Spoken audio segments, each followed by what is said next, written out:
Use integration to find the area enclosed by the curve y equal to minus x square. Y equal to minus x square என்றது எதை மீன் பண்ணுது அப்படின்னா parabola downwards மீன் பண்ணுது. So the straight line x is equal to minus 3.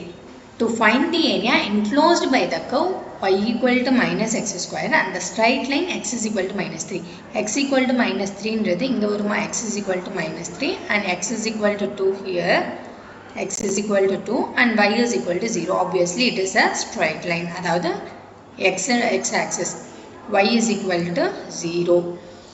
Sketch the rough figure to illustrate the bounded region. So இதுக்கு இருக்கிற ஏரியாவை தான் நம்ம என்ன பண்ண போறோம் அப்படின்னு பார்த்தீங்கன்னா find out பண்ண போறோம்.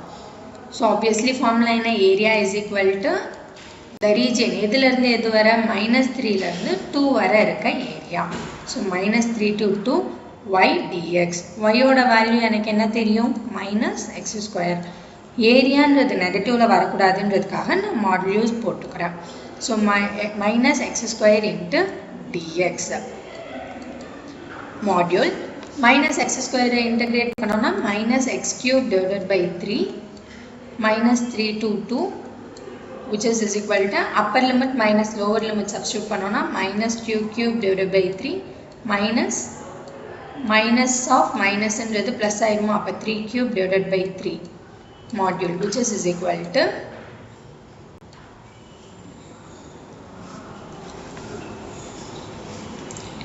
2 cube oda value 8 divided by 3 minus 8 divided by 3 minus 27 divided by 3 solve பண்ணோம்னா நமக்கு கிடைக்கிற answer minus 35 divided by 3 ஏரியான்றது நெகட்டிவ்ல வரக்கூடாது so module எடுத்தோம்னா 35 divided by 3 square units. இதுதான் எனக்கான area value.